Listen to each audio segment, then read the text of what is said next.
Yeah, didn't see that coming, did you? Yeah, that's like Oda with these chapters, man. He just comes in, boom, right hook to the face, blown away, and then he retreats, backs up, takes a break week, you know? And the next thing you know, next One Piece chapter's just BAM! Left hook right to the face, and you're reeling, and you're like, whoa! And you try to fight back, but you can't. You back up again. He's like, alright, we're taking another break week. Okay, alright, ready for one more? Oh, yeah, I'm not gonna release another banger chapter, right? It's not gonna be another BAM! 2 punches in the face. I don't even know if that's legal in boxing, if you could just run up to somebody and just BAM! Punch somebody twice in the face.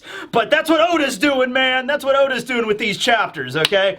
Oh, man, we got Shanks doing stuff. We got Garp doing stuff. In this chapter, we continue to see Garp do stuff. Garp was too epic. He has to have 2 chapters focusing on his stuff. The Aokiji does stuff too. Kuzan's in this as well, but Garp is still the headliner, ladies and gentlemen. Alright, so this will be One Piece, chapter 1081 review, titled, Captain of the 10th Ship of the Blackbeard Pirates, Kuzan! And this is actually kind of unique for One Piece. There's actually an alternate title for this chapter. Oda doesn't always release these. Alternate title, something everybody figured out several chapters ago, okay? Because, yeah, it was pretty obvious. I mean, maybe at the beginning when we didn't really know much about Blackbeard's crew, it's like, ooh, who's the mysterious 10th Titanic captain? But last couple of chapters, considering we've seen Kuzan in the background more, consulting with Blackbeard directly.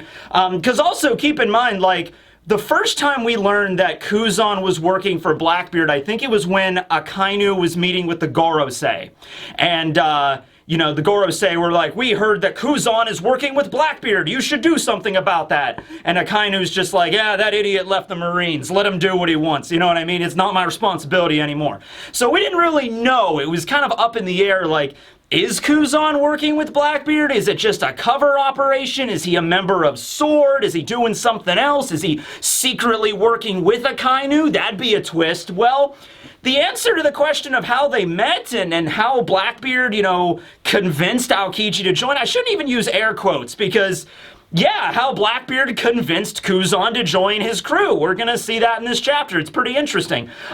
So we get the cover page. It's just the color spread this week. No, like, fan art or anything, although it's a really interesting spread with the men of the Straw Hat crew. So Nami and Robin are unfortunately not in this cover spread. Just the men of the Straw Hats all hanging out and taking a nap with a bunch of squirrels. Just there, all sleeping, except for Sanji, who's awake reading a cookbook. So that's nice. All right. So continuing on where we left off last chapter, with Garp bringing down the fist. Galaxy impact. Boom!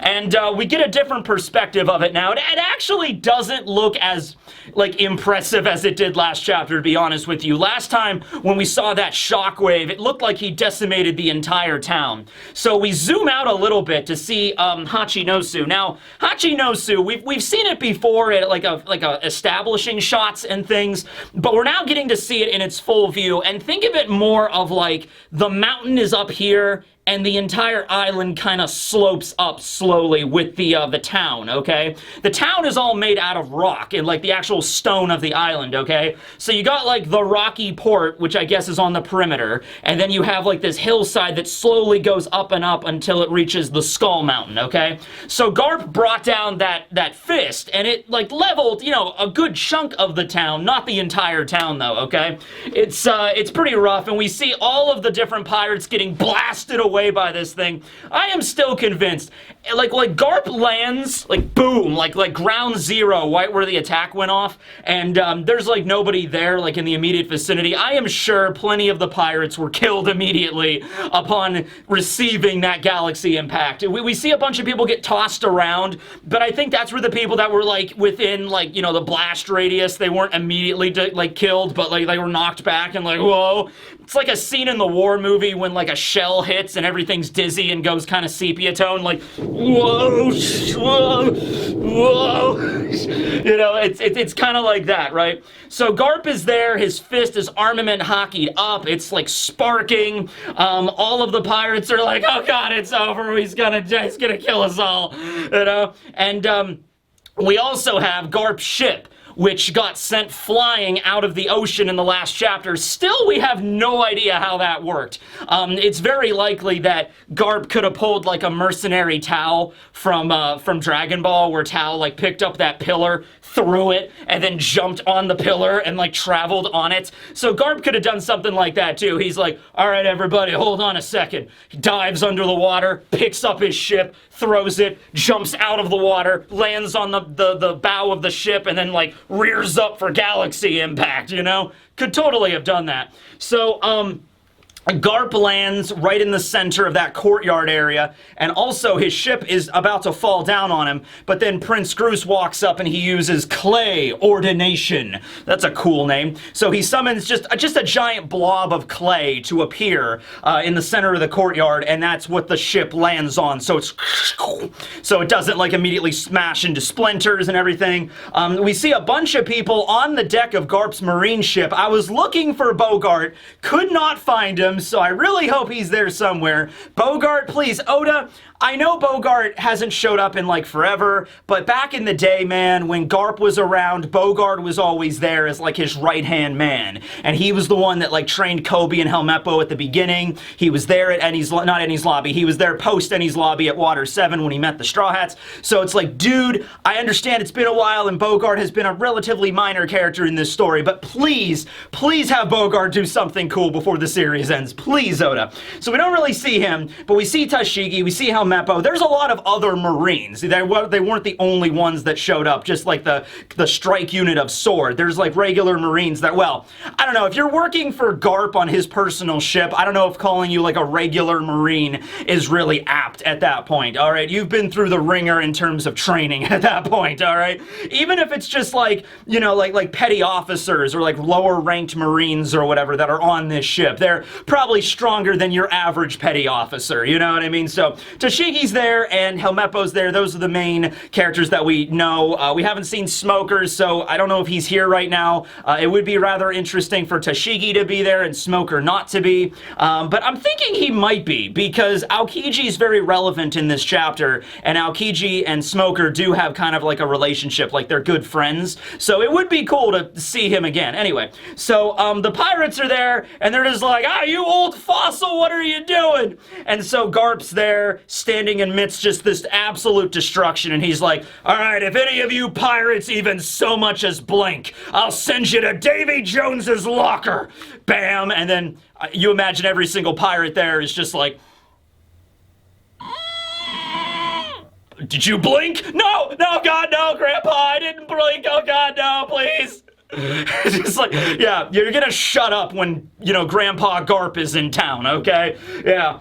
Garp himself is actually lamenting the fact that his attack was not strong enough. He's just like, what a letdown. It's so frustrating. I can't possibly deal with this. I've really lost my touch. It's gotten weaker. And then, so obviously Garp is like pushing 80 at this point. He's like 78. I think Garp's the same age as Rayleigh. So, yeah, even though he's not sick like Whitebeard was, he is not in his prime anymore, okay? He has clearly gotten weaker since he's brawled with Rocks at God Valley, and he's fought with Roger and Whitebeard back in the day, you know what I mean? So he's not as strong, but still, this is the level Garp is at right now, able to destroy, like, damn, back in my heyday, I would have been able to obliterate the entire island, which he doesn't say that, but maybe. I mean, if he's lamenting that it's that much weaker, and we see the full scale of this with the establishing shot, we see the size of Hachinosu and how much damage he was able to incur on the town. Back in the day, I was able to destroy a large town. Now I can destroy a small town. This sucks. You know, something like that, all right? So who knows? Maybe back in the day, he would have been able to obliterate the entire town. Whatever. Garp is kind of upset by this. The other pirates, though, are just like, are you kidding? This enough isn't destruction for you? Look at how much you obliterated our town with like one punch. Jesus, this isn't enough for you, old man. You know what I mean? This is insane. you're really starting to get the vibe for how pirate and marine warfare went down like 30 or 40 years ago during like Rox's heyday. You're starting to get the vibe there, you know what I mean? Like there were hockey blows and like giant sword swings, and every battle had like an emperor ring over it, you know what I mean? Like it was rough, okay? And Garp is a veteran from that time. So we see Prince Groose and Kujaku again. They're okay, they didn't die, so that's good. I guess they got out of the way of the giant impact, right? So they walk up and they start kind of talking about like how Garp called Kobe the future of the Marines, all right? And Prince Groose is maybe a little jelly about that. He's just like, I won't let that one slide, you know, because they're all high-ranking Marines. They're all rear admirals at this point, and they're like, Kobe, this captain, he's the future of the Marines? Well, I mean, I guess he might be, but like, he doesn't have to say it, you know? So, I don't know, Prince Groose, a little tsundere, I don't know. Kujaku's there, and she's like, oh, it's cute though, Prince Groose, you know, they care about each other, you know? Garp cares about his pupil, you know? That's nice, you know? By the way, we now get like kind of a full view of both of them, and I love Prince Groose's jacket, okay? It's like this big, like down jacket. It kind of looks like a pimp jacket, to be honest with you, right? You know, this big jacket, super high collar, he's got the big cap, he's got the chain, he's got the bling, so that's Prince Groose. It has justice written on the back of it, so he has a pimp jacket that says, you know, justice. Okay, sure. Anyway, they're there. We also have Kobe and Hibari. They're not dead. That's fantastic. So they're off to the side, and, you know, they're like, Kobe, come on, get on the ship, we're going. And then Hibari's there, and she's like, all right, but, you know, Mr. Garp, you gotta know that Kobe ain't gonna go anywhere. She talks in like a, and some people have pointed this out. So Hibari talks in a, like, southwestern Japan accent. Southwestern Japan, not southwestern America. Two entirely different southwests, all right? But now she talks in like a Hiroshima kind of dialect, all right? The only other character that talks like that, at least in the Marines, I think there are some characters in Wano that use it as well, because Wano is based off of Japan, but the only other character in the Marines that talks like that is Akainu, is Sakazuki. So this has gotten a lot of people to think that Hibari is Sakazuki's daughter, which...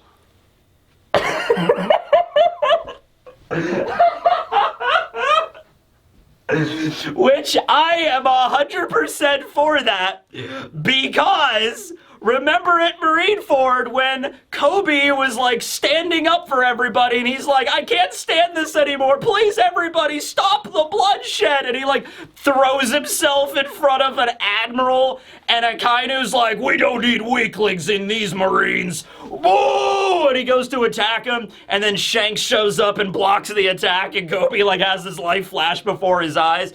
And you gotta know that Garp probably vouched for Kobe, because after everything was said and done at Marineford, okay, after the battle had ended, all the pirates left, they're tending to the wounded, and, you know, I've always thought it would be awkward for Akainu being the fleet admiral, and he'd be like, I'm the fleet admiral now. Where was that stupid, like, chief petty officer that, you know, threatened the whole Marines' integrity and whatever? And he's like, oh, he's down there. Oh, look, he's talking to your daughter. Just like, holy shit. Oh, that's how it goes! Hibari goes up to Kobe one day, and Hibari is just like, hey Kobe, I saw what you did at Marineford, and you were really brave, and you stood up to my dad, and everyone's always scared of him, but yeah, I was wondering if you wanted to go out and get ice cream sometime, and Kobe's like, oh gee shucks, I don't know, maybe, and then Akainu's up there literally like an active volcano about to erupt. He's like Mount Vesuvius, just just like, I love it! I love it! Garp was probably the one that was like, alright, Akainu, you're not kicking Kobe out of the Marines. It's not happening, okay? And then also, after the Rocky Port incident and Kobe's now a hero, you know, if Hibari really is Kobe, I mean, if Hibari really is Akainu's daughter, then, oh my god, the hilarity of that alone, you know, would be great. Well, anyway, Hibari's there and just like, hey, Garp, we gotta get the chain off of Kobe. He's not gonna be able to escape, you know? And, you know, everyone's like, all right, well, Kobe, come over here. So Kobe has his iron ball, and he begins to walk over to Garp and everybody, and Hibari's right behind him, and Hibari begins to walk forward, and then just just gets turned into a popsicle, just like that. And I'm like, no, not Hibari! And everybody's shouting, Kuchaku and Kobe are like, Hibari, no! It's like, you can't freeze Hibari! But what dastardly man would have done such a dastardly deed? And, of course, we already know the answer to that. It's Aokiji. So Aokiji steps up, and he walks out all cool. Get it? Cool, because he had no me, the chili fruit. He walks out, and he's just like, sorry, Kobe, can't have you escape while Teach is away. It'll make it look bad on his record as a Yonko. You understand. And so everybody doesn't really know how to react at first, and Kobe's just like, Kuzan? Well, unfreeze Hibari, please! And just like, she was like, we had a thing going on here. I don't know what's going on, man. She was maybe waifu material. Come on!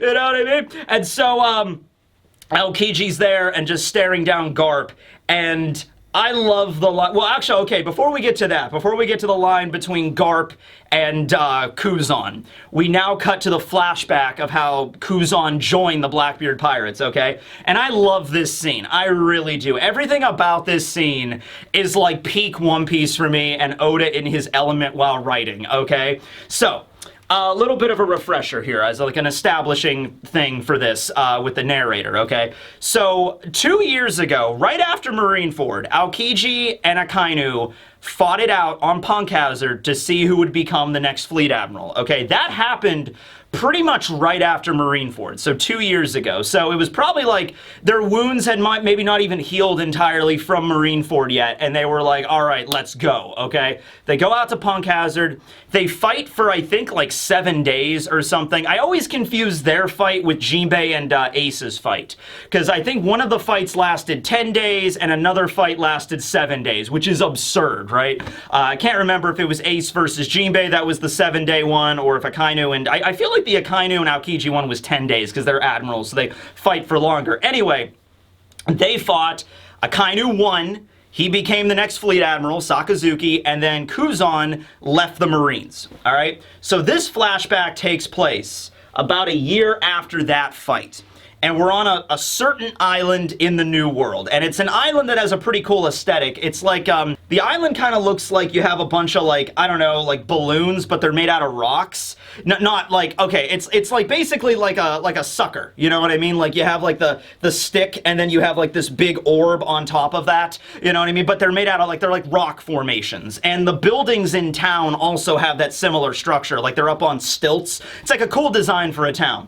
Well, anyway, we cut to the town itself, and everybody's freaking out and running away, and we see San Juan Wolf, the battleship, completely frozen over the town. All right, and so then we have Blackbeard showing up, and the idea is Blackbeard's crew was hanging out on this island, and San Juan shows up, and then he's just frozen solid, and then Teach sees that, and he's like, oh, what the hell? There's only one person on this whole stinking planet that'd be able and capable of doing something as stupid as this. Where are you? And he like opens up the bar. And he's really pissed, and he knows it's Aokiji because he's the only person that could possibly freeze somebody as huge as San Juan, right? So Blackbeard opens up the door to this bar, and Aokiji's in there sitting at the bar, just drinking, just in his malaise, and he's just depressed, and he's just like, ugh, would you calm down, Teach? Your guy attacked me first. What'd you think was gonna happen?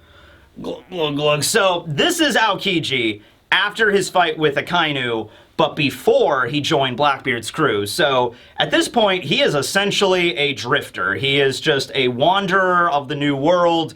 He doesn't look like he's that happy right now. He even says, I'm in a pretty heartbroken mood right now, and who do you think I have to blame for it? I assume he's meaning Akainu. And this is what he's been doing, I guess, for the whole year after the battle, after he recovered from his fight with Akainu.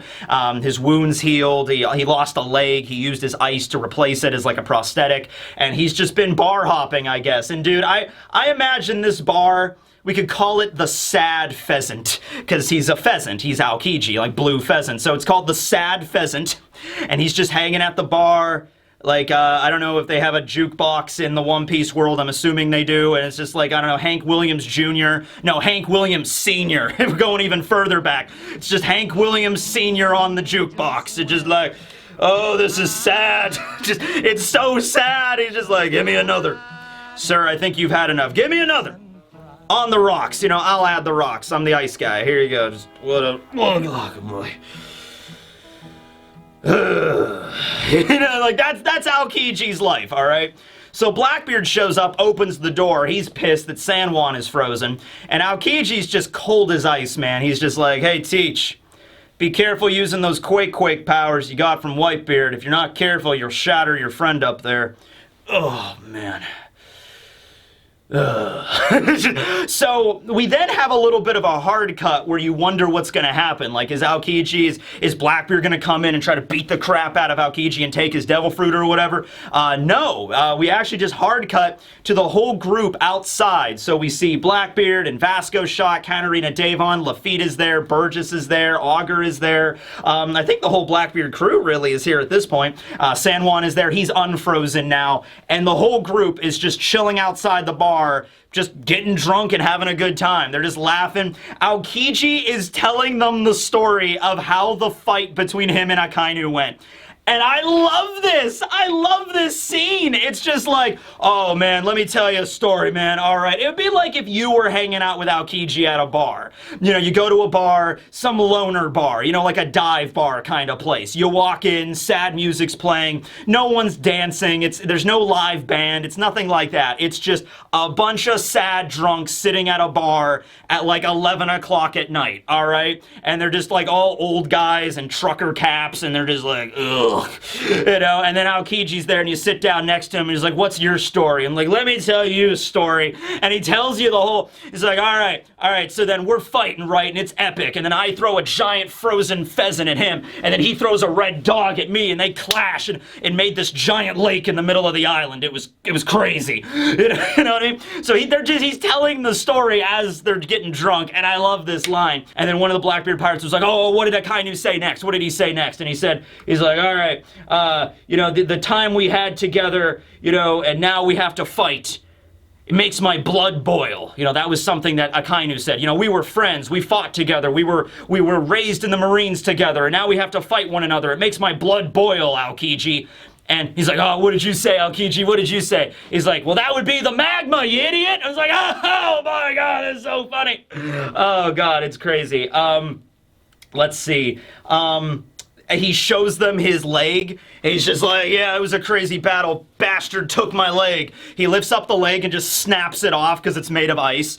Which, by the way, that would be great at parties. Aokiji would be great at a party. He shows up, you know, after some drinks or whatever. He's like, hey, everybody, check this out. Crack! Just cracks off his leg and just throws it out the window. Just like, oh my God, what happened? You know, so this is great. They're just all getting drunk. Avala Pizarro's there, and he's like, oh man, all right, he took a leg off of you. Did you rip an arm off of Kainu? And Aokiji's like, nah, I didn't rip off any limbs, but I'm pretty sure he got banged up. You know, it's interesting. We actually have not seen that much of Akainu's body.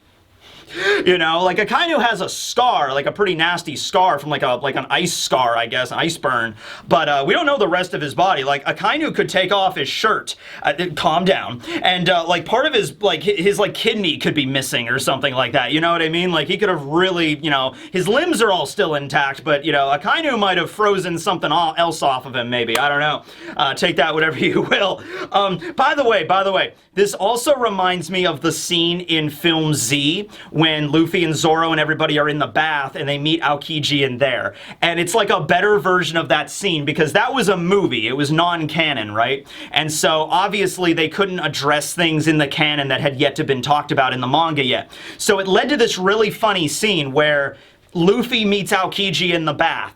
And he's all covered in scars, and he gets out, and they see he has no leg, and he has to make the leg with his ice, and he gets out. And then Luffy's there, and his first question is just like, why did you leave the Marines?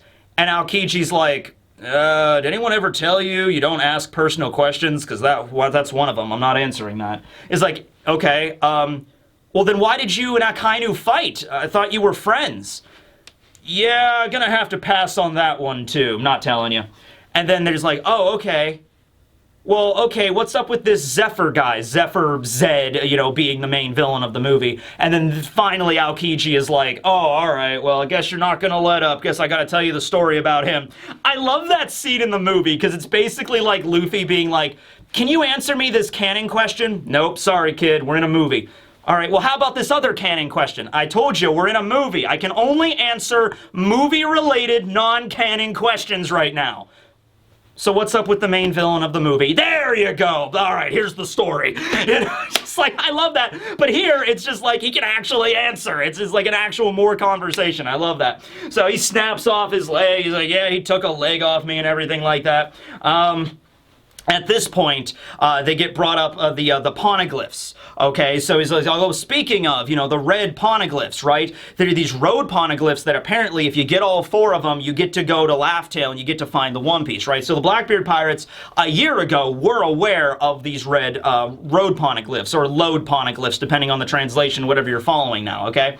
So they're talking to Aokiji about this, because Aokiji apparently had no knowledge of these things. He didn't know the red poneglyphs existed. He only knew the original ones. He even says that at Ohara, I did not see any large red poneglyph at Ohara, okay? So, Blackbeard mentions you know, 2 of these road poneglyphs are in the possessions of Kaido and Big Mom at this point, and there's 2 of them that are up for grabs that nobody knows where they're at. Now, one of these is the one at Zou, that's located in the Whale Forest. So to most regular pirates, they have no idea that that's there, and it was a very rare opportunity. The Straw Hats were able to get that one first, okay, because they were allies of the Minks, okay?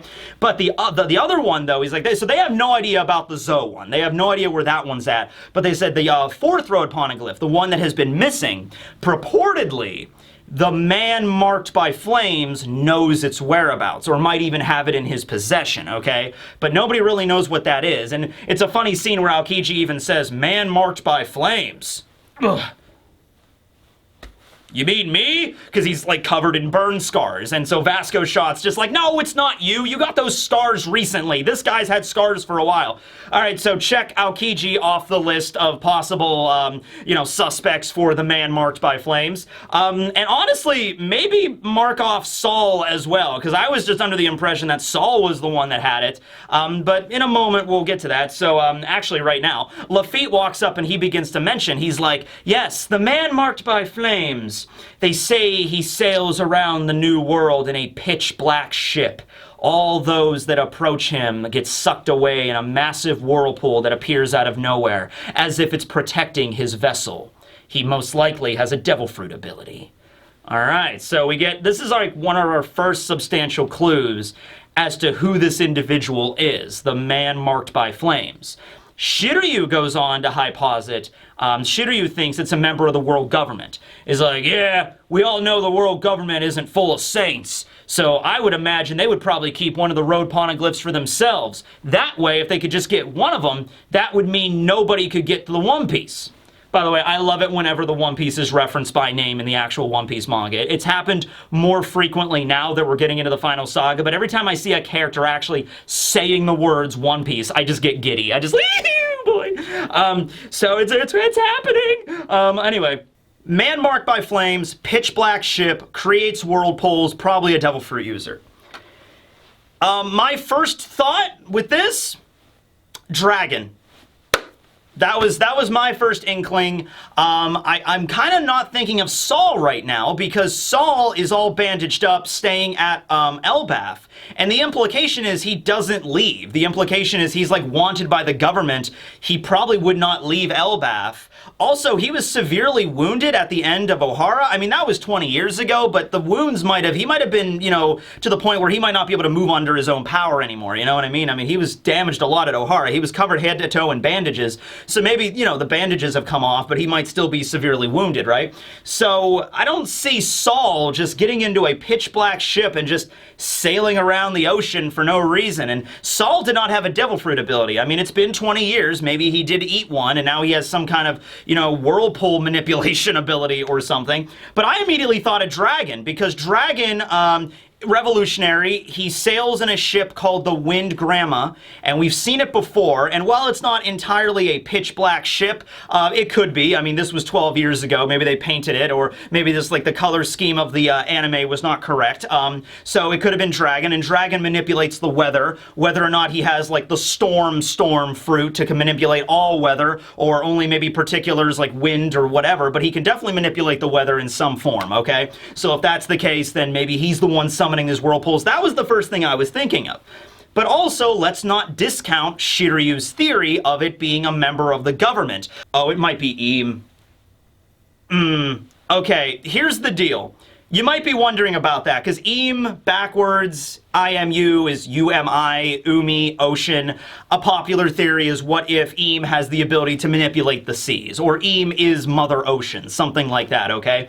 Now, you might be questioning, well, why would Eam ever leave Marijois? Well, if Eam is a deity, or the closest thing to a deity, or is a ghost, or something like that, you could totally have a situation where, like, Eam's physical body has to reside at Marijois, but they might be able to split their consciousness to another body, or Eam could teleport, warp around the world. I don't know, sailing in an ominous pitch black ship, creating whirlpools wherever they go, seems to be something that I could see Eam doing, you know what I mean? It might also be a way to lure people out. You know, it's like, oh, are you looking for the last road poneglyph? Come and seek the man marked by flames, the one that sails in the pitch black ship. Set that rumor out there, and then people start following the trail, and then they get eliminated. So everybody that would even be attempting to look for the last road poneglyph is wiped off the map and is sucked into a whirlpool. Game over, right? If Eam can teleport, or if Eam can just, like, I will split my consciousness between two bodies, or I will send my physical body out there, or my soul, or maybe Eam could transform. You know, Eam has, like, the shadowy, silhouetted form we've always seen. We don't know what Eam looks like. Eam could always take off the mask or whatever and go out to sea every now and then. Eam is the ruler of the world. Technically, they can do whatever they want, you know? And if this being truly is, like, a deity or demigod, some kind of abilities, maybe even Lafitte thinks it's a devil fruit. It might not be a devil fruit. It might be something else beyond devil fruits, okay? It might be because the Mother Ocean, the way that Vegapunk talked about it, Mother Ocean, Mother Nature, hates and despises devil fruits. So if that's the situation, it might be something along the lines of, like, just direct manipulation of the ocean itself, okay? So yeah, that's another thing too. It's like, I'm sure there are devil fruits out there that could create whirlpools. There are devil fruits that can manipulate the ocean. Aokiji is a perfect example of that. He has a Logia, he has the Hia no Mi, but he could still freeze the entire ocean with his power. He's still weak to water, but his devil fruit ability is kind of like the hard counter to that. I mean, if he's about to fall into the water, he can just freeze it. You know what I mean? Not a big deal. I'm sure there is a devil fruit out there that could maybe similar to, like, buffaloes, like, you know, rotation fruit, something like that, where you can make things spin just by looking at it, and that's what creates the whirlpools. You could look at it like that. Or maybe this being can literally just snap their fingers and manipulate the ocean, summon whirlpools, summon tsunamis whenever they so desire. I don't know, a lot of stuff on the table there. This is where Aokiji mentions that, like, the poneglyphs bear nothing but bitter memories for me. I did not see a red stone at Ohara. All I saw was a dear friend of mine standing against the government, and the tearful, traumatized eyes of a little girl. And I had to take fate into my own hands. It's like Aokiji's, like, gearing up like he's the narrator. Like, if the Ohara, like, flashback with Robin was a movie, this is like Aokiji narrating the beginning of the movie. And just like, I knew a friend once. He fought against the world government. And on that island covered in fire, with a mighty tree of knowledge burning in the background, and a little girl's crying eyes, I took justice into my own hands that day. Glug, glug, glug. Opening credits. Da-da-da-da-dum. Da-da-da-da-dum. Ohara coming next summer. Okay, yeah, that would be basically it, okay?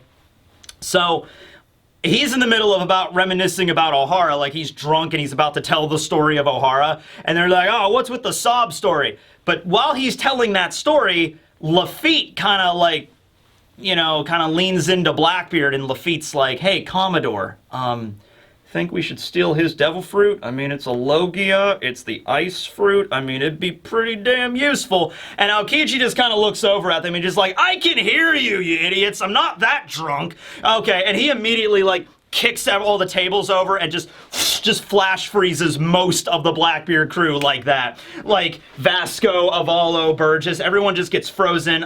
San Juan is still there. He's not frozen, but the only ones not frozen are San Juan and Blackbeard, I think. I don't know if Lafitte managed to get away. He might have been, because Lafitte can fly. But most of them are just like frozen solid, and Aokiji's like getting ready for a fight. Just like, I knew you I knew you guys were after my devil fruit. I heard it. I knew it. So bring it on. You gonna fight me? And so Blackbeard is just like, now hang on a second, say ha ha. My pal over here, Lafitte, was just being a dumbass. He was just telling a lame joke. We're not gonna steal your devil fruit, all right? If anything, I wanted to ask you to join us. Be a part of my crew, Kuzan. Come on. You're jobless right now, right? You're homeless. We offer an amazing health benefit package. Come on over, right?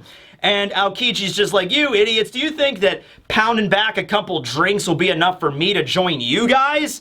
And Blackbeard's like, say ha ha. Look, you got us all wrong, Kuzan, all right? We're not just a bunch of idiot pirates that go around drinking. You know, we're in this for a common cause so that we can all benefit from it, you know?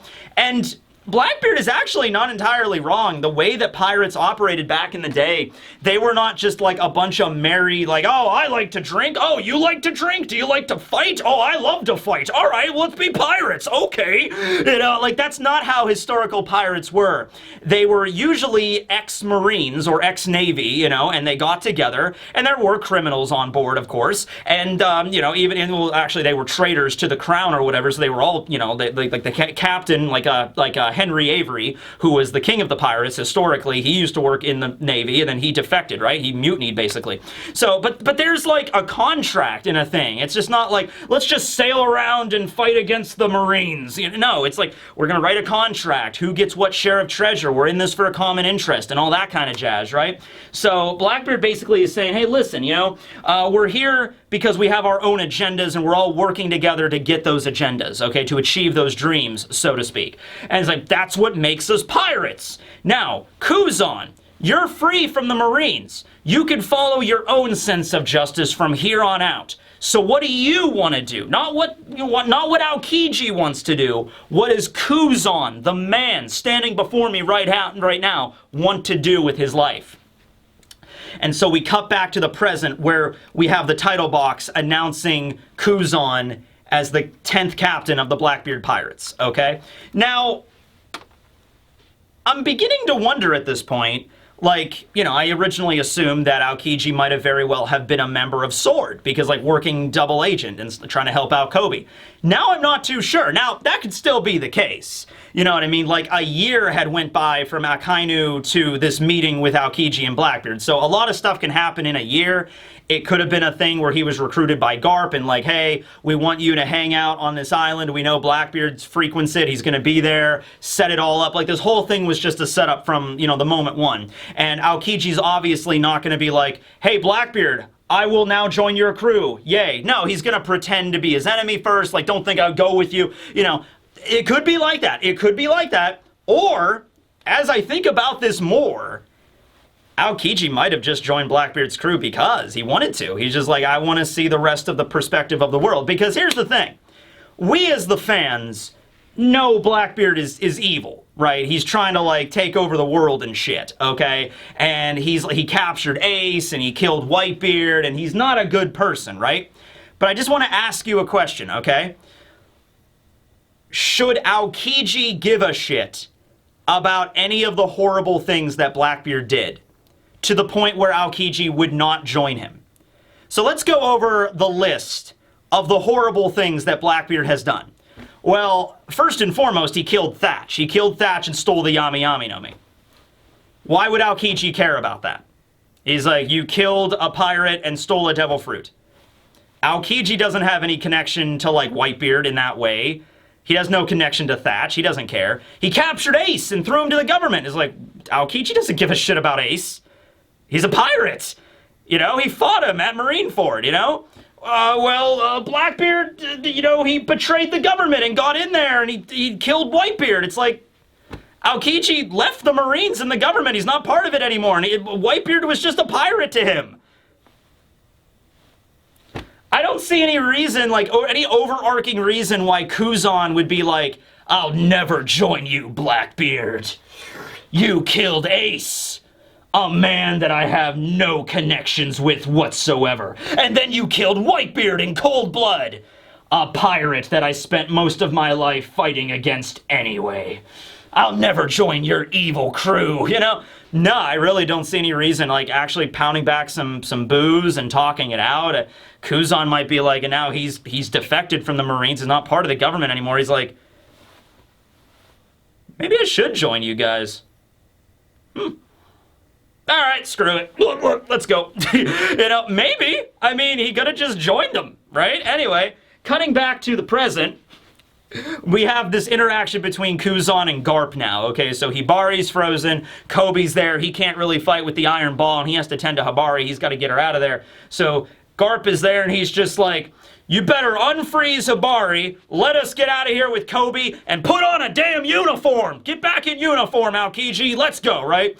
And Aokiji, he's, you know, icing himself up, he's ready to go, and he's just like, oh, Garp, you were always so blunt like that. That's why I respected you so much, but I just can't let you leave. Let's see who's stronger. Let's see who you care about more. Your new protege or your old protege, implying that Aokiji was like, you know, back in the day, Garp raised Aokiji as like the Kobe of that generation, okay? Like that was the first person he really took on as like a student, okay? And we kind of see that throughout whenever Aokiji speaks to Garp in like the Strong World episode, we see that there. They were like, you know, they were good friends, okay? So that's what happened there. Garp taught Aokiji personally, also probably an idea for his sense of like moral justice and how that came to be, right? So they're getting ready to fight, and Garp is like, oh, Kuzan, there's not gonna be a fight. There's just gonna be 2 hits. Me hitting you, and you hitting the... And then Aokiji just ice ball and just freezes Garp solid. Do you think it's gonna work? You think it's gonna work, freezing Garp solid? No, it's not gonna work. He just, boom, breaks out of the ice and just like, and you hitting the floor. Grabs Aokiji by his jaw, blue hole, shoves Aokiji through the ground like a tent pole. Like one of those, like, you ever put together a fence? A couple summers ago, I was helping my friend put together a fence, and he has one of those fence post things that are like, you know, you rub it up and just fires the post right into the ground. It's like that times 100, all right? Boom! Throws Aokiji straight through the cobblestone, breaks through the sidewalk, breaks through the bedrock, and straight down. The name of the attack is Blue Hole, which is the implication of, like, you're going all the way down to the ocean. I am throwing you straight through an island into the ocean, all right? That is the attack. Listen up, Kuzan. Only weaklings lose their way. Boom! And then just one-shots Aokiji. Now, Aokiji's not dead. No shit, Aokiji's not dead. Even if Aokiji hits the water, just freeze it, provided he's not unconscious, which he might be. Freeze the water, he's not gonna drown, he's not gonna die. But this is Garp just manhandling an admiral. Not a big deal for him, alright? This is like an ordinary Wednesday for him, okay? And then we just cut away from that scene. We just cut away. Now, here's another thing, too. I'm split at the moment between the whole Kuzan being a legitimate member of Blackbeard's crew, like he just really went over to their side, or him being a member of Sword. Because if he was a member of Sword, you know, it's not like he's going to announce that. It's not like he's like, Garp, I am a secret member of Sword. I will help you. No, they're going to, if he is a member of Sword, and Garp is too, they're going to want to make the fight look good. You know what I mean? And just like, hey man, if we ever have to fight, you know, you go full power, because I can't let my cover be blown. And Garp's like, all right, I won't. You know, that kind of shit, right?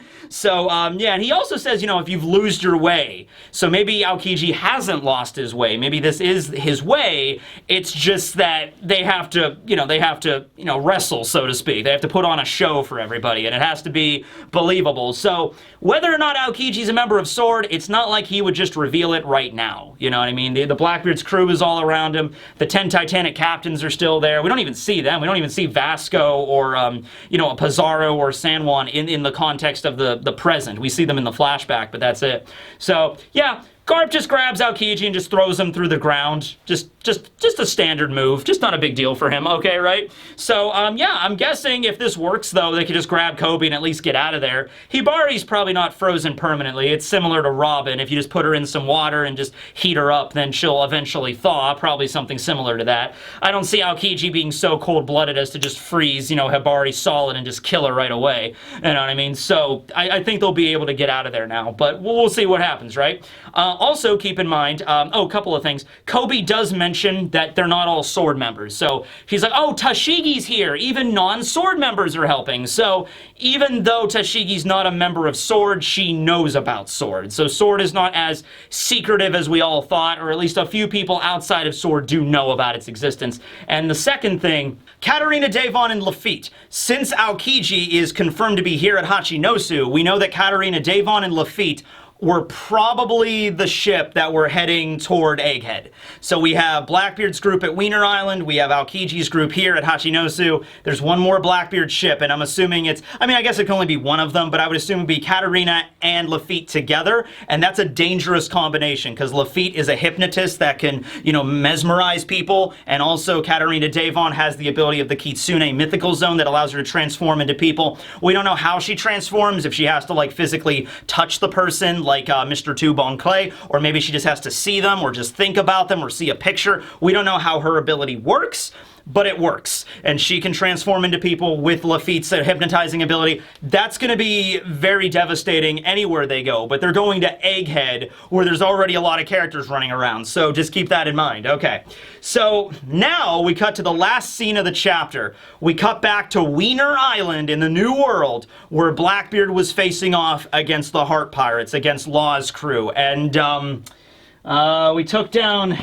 Eustace, although, you know what, I'm not going to take down Law over here. Not yet, alright? So we see the island, we see Law's hat laying on the ground, covered in dirt and blood, and we cut under the ocean to see the Polar Tang, the Heart Pirate submarine, just absolutely destroyed. It's like ripped in half, screws and bolts are everywhere, it is sinking to the ocean floor. Jean Bart is there, and he's out there, and he's like floating in the water, and Blackbeard's just staring down like,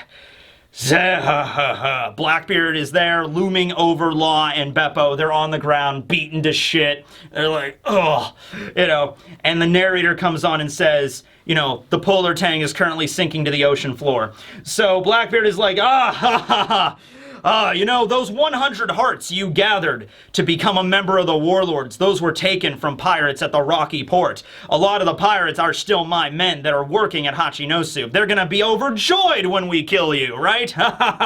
Without a ship, you can't even be considered a pirate anymore. And so Law's there, and he's like, ugh. He's trying to think of some way out of this. His other crew is all beaten. Beppo's there bleeding. Beppo is on the ground, and he's just kind of like, okay, I got one last effort. So he takes something, we don't know what it is, and we see him eating something like munch. We see like the chewing sound effect, and a little bubble of Chopper shows up. Like Beppo is remembering something Chopper said, and Chopper's like, okay, I don't know if this will work with you, but just be careful, here you go. And so Beppo's like, I gotta try it. And so Blackbeard's there, and he's like, aha, so now what are we gonna do with the op-op fruit? I guess we could sell it. I guess we could use it. Actually, do you fancy making me immortal, Law? All right, so a couple of very important things there. First of all, Blackbeard is aware of the ability of the op-op fruit. Also, it also means he has not stolen it yet, okay? Because he asked Law to use the immortal surgery. The immortal surgery, or the eternal youth operation, has to be performed by the user of the fruit on somebody else. And in exchange, the person that performs the operation, the user, dies. So this confirms Blackbeard did not steal the op-op fruit yet. That is important, okay? So he's having that conversation when all of a sudden, Beppo shows up Sulong form and just boom! A giant tank of a polar bear. We're talking like 10 tons of polar fury. Just roar! And just rips the shit out of Blackbeard and Van Augur. Just knocks them all back with a mighty paw swing. And they all get knocked down. And it's like, what the hell? Is that a Sulong? The moon's not even out right now. How did he go Sulong? And Beppo's like, ugh. Drugs. I'm Cocaine Bear. Let's go. I mean, he kind of is. All right, so I'll just finish the chapter really quick, and then we'll talk about the awesomeness that is Beppo Sulong. So he knocks Blackbeard back, he picks up Law, and he dives into the water. Keep in mind, Beppo is a mink. He's a polar bear mink, in fact. Polar bears can swim crazy good in the water. Their paws are huge to basically be used as like paddles in the water, okay? And a regular polar bear can swim like, I think upwards of like 6-7 miles per hour, maybe a little faster if they're like really booking it. But this is Beppo. He's trained in the pirates. You know, he's a mink. He's Sulong. He's ready to go. He's hopped up on cocaine. So he's probably just, he's booking it like a motorboat down that freak. He's out of there. He's out of the island. They're firing cannons at them and stuff. Law is there and he's just like, Beppo, we need to go back for the crew. Beppo, we need to go back. It's like, no, Captain, no, it's okay. We survived the frozen waters of the north all the way to the Grand Line. They can survive. You know they can. We'll make it out alive, but you need to survive, Captain. Please don't die. It's kind of like it's a war movie. Like, Beppo, we gotta go back. We gotta go back for our crew. My hat. What? We gotta go back for my hat, Beppo. It's the only hat I have. Those hats are really rare. I bought it from a dude. I can't get another one. Go back for the hat, Beppo. It's my character trait, Beppo. We can't lose the hat. Just like, there's no time, Captain. I'm sorry. Damn it. And that's the end of the chapter. On this day, the Heart Pirates, led by Trafalgar D. Waterloo, were soundly defeated. Not completely annihilated. Soundly defeated, annihilated. Kid's crew, annihilated. Law's crew, soundly defeated. They're just putting them to bed, okay? At least with this situation, like, Kid is probably still alive too, but we weren't really given a knowledge of like, oh, maybe, I don't know, maybe he killed him. Maybe Shanks just killed him. But no, Kid is still alive. But here we have 100% confirmation Law is still alive, and Beppo and him are getting away. So, yeah, thank God for Beppo, man. Beppo, I knew it, man. I knew you were going to be the savior of this manga. Oh, man, Beppo Sulong, that's great. Okay, Cocaine Bear, Beppo Sulong, Rumble Ball technology. So, that's probably what it was. You know, Chopper was working on the Rumble Ball tech with Caesar, and they're doing some science or whatever, and maybe after working with the minks for a little bit, you know, Carrot and everybody like that, maybe Chopper was like, hey, you know, it's weird. You know, you going into Sulong is kind of similar to my Monster Point form that I used with my Rumble Ball. I wonder if there's a connection. I wonder if there's a connection between minks and zone users. It would make sense if there was, honestly. So what if Chopper took a Rumble Ball and he's like, okay, I'll give this to you, Beppo. This might be able to unlock your Sulong form wherever you are. Doesn't matter if the moon's out or what.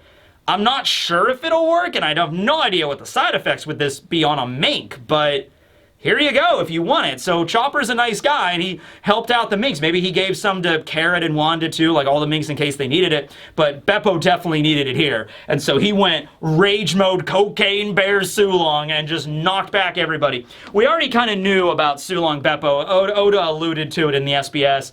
In the Law light novel, he uses it, and it's really devastating there if you've read that. But my God, he looks just... I don't even know if this is his normal Sulong because he's on drugs, you know. Any anime power-up that has a specific condition, just drugs. You could drug away around it, you know what I mean? Like, yeah. So I don't even know if this is Beppo's original Sulong form. This might be like a more roided-out version of that, right? Well, he knocks away Blackbeard and Augur in like one attack and then grabs Law and then just books out of there at like 80 miles an hour, all right? So, yeah.